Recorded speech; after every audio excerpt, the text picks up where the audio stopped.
हमने कभी भी किसी भी मुसलमान ने किसी दूसरे की प्रॉपर्टी को वक्फ नहीं किया है। तो उसमें ज़बरदस्ती आप क्यों घुस रहे हैं? तू कौन मैं खामखा? अभी भी मैं कॉन्फिडेंस के साथ कहता हूँ कि वक्फ की प्रॉपर्टी वक्फ की ही रहेगी। Once Waqf is always Waqf, it will remain.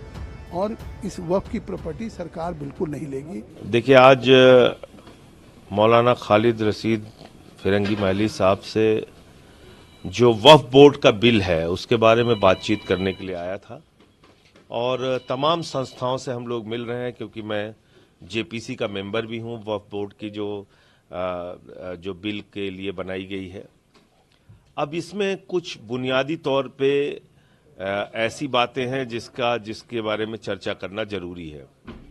Bharat का संविधान धारा 26 कहती है कि अगर किसी भी धर्म के मानने वाला व्यक्ति है, किसी भी धर्म को मानने वाले व्यक्ति को अपने धार्मिक संपत्तियों के प्रबंधन की आजादी है, अपने धर्म के मुताबिक पूजा पाठ करने की आजादी है, तो ये धार्मिक स्वतंत्रता पर हमला है और संविधान की धारा 26 का खुला उल्लंघन है, जो बाबा साहब डॉक्टर भीमराव अंबेडकर जी ने पूरे देश के लिए लिखा। एक तो बुनियादी तौर पे गलत बात ये करने जा रही है सरकार। दूसरी बात, कुछ दुष्प्रचार किया जा रहा है इस बिल को लेके। वो दुष्प्रचार क्या है? कहा जा रहा है हम महिलाओं को रखेंगे वक्फ बोर्ड में, महिलाएं पहले से हैं। कहा जा रहा है ट्रिब्यूनल के फैसले को ऊपर चैलेंज नहीं किया जा सकता, किया जा सकता है। हाई कोर्ट, सुप्रीम कोर्ट में ट्रिब्यूनल के फैसले चैलेंज हुए हैं।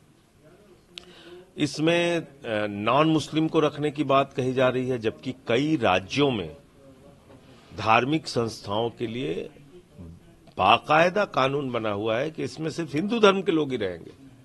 तो जब एक वक्फ बोर्ड में, जिसमें कि पहले से ही उनके अपने कानून हैं, नियम है, और लोगों ने दान किया है संपत्तियां अच्छे कामों के लिए, तो उसमें जबरदस्ती आप क्यों घुस रहे हैं?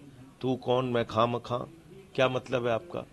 तो इसलिए ये सारी बातें हैं, और हम सारी संस्थाओं से मिल रहे हैं, सारे लोगों से मिल रहे हैं, और जेपीसी के सामने ये सारी बातें रखेंगे। हाँ, निश्चित रूप से बहुत सारी कमियां हैं जिसकी चर्चा हम लोग करेंगे। अब इसमें कह दिया साहब 5 साल का प्रैक्टिसिंग मुस्लिम हो वही अपनी संपत्ति का दान दे सकता है। अब 5 साल प्रैक्टिसिंग मुस्लिम आप कैसे तय करेंगे? लोगों के घरों में सीसीटीवी कैमरा लगाएंगे कि 5 वक्त की नमाज पढ़ रहे हैं कि नहीं पढ़ रहे हैं, मुसलमान है कि नहीं है? बहुत सारे लोग हैं सिर्फ जुमे की नमाज पढ़ते हैं, बहुत सारे लोग हैं रोजा रखते हैं नहीं रखते हैं। आप कैसे तय करेंगे? तो इसमें कई सारी बातें हैं जो कि बुनियादी तौर पे गलत है। इसके साथ हिंदुओं के साथ जो घटनाएं हो रही हैं, यही हिंदुस्तान में भी होगा? अगर बटोगे तो कटोगे? नहीं, अगर जुड़ोगे तो बढ़ोगे, जुड़ोगे तो बढ़ोगे।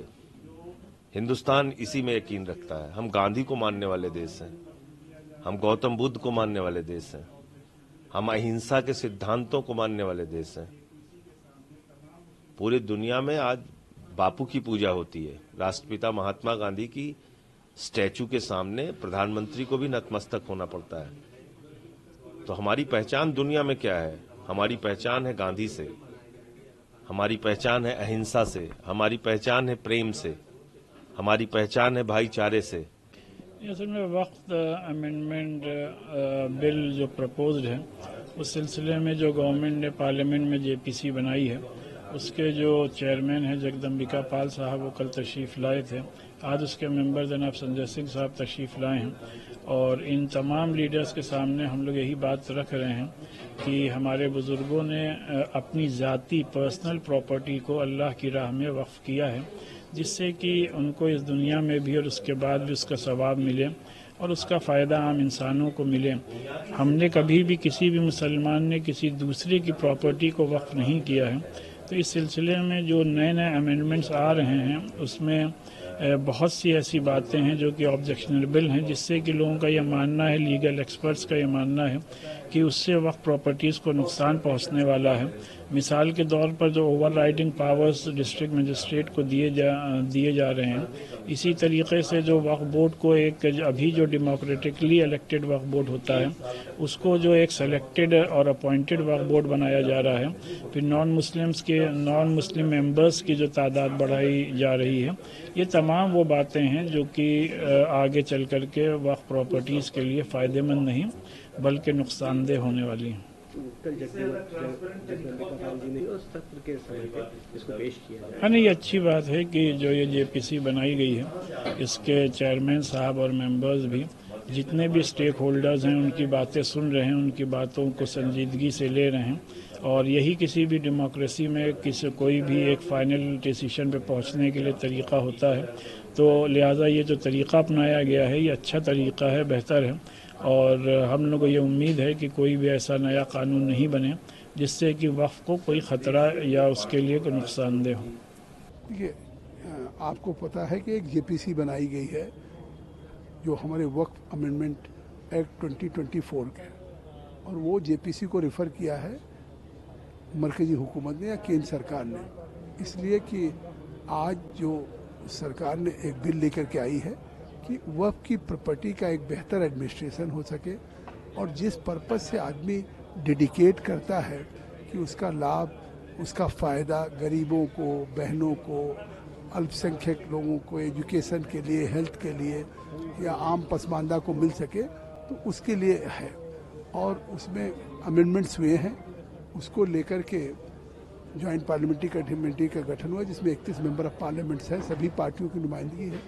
उसमें हम वक्फ बोर्ड के स्टेक होल्डर्स को और all India Muslim personal law board, Jamaat ul Hind या सभी सिया हों, सुन्नी हों, अहले हदीस हों, बरेलवी हों, देवबंदी हों, बोरी हों, अफगानी हों, तो सबको आगा खानी उन लोगों को हम बुला रहे हैं। देखा कि जैसे यहाँ मान लीजिए उसमें 44 अमेंडमेंट्स हुए, लेकिन यहाँ भी आपने देखा कि इस्लामिक सेंटर में अगर मौलाना खालिद फिरंगी महली साहब ने 4 बातों पे कहा है, हमारे एक शोएब साहब ने 2 बातों पे कहा है, तो मुझे लगता है कि दो चार बातों पे जिस तरीके से कंसर्न्स उठ रहे हैं उस पर भी हम डिस्कस करेंगे और उसको एड्रेस करेंगे। आपने एक और चीज़ को जो सबसे बड़ा कंसर्न था जिसको आपने यहाँ मंच से डिबंक किया कि जो लोगों को लग रहा था कि वक्फ की जो प्रॉपर्टीज़ हैं या वक्फ एक्ट जो ख़त्म होने की बात है उस पर आपने काफ़ी कॉन्फिडेंस दिखाया कि इस तरह की जो चीज़ें वो नहीं होंगी। अभी भी मैं कॉन्फिडेंस के साथ कहता हूँ कि वक्फ की प्रॉपर्टी वक्फ की ही रहेगी। Once Waqf is always Waqf, it will remain.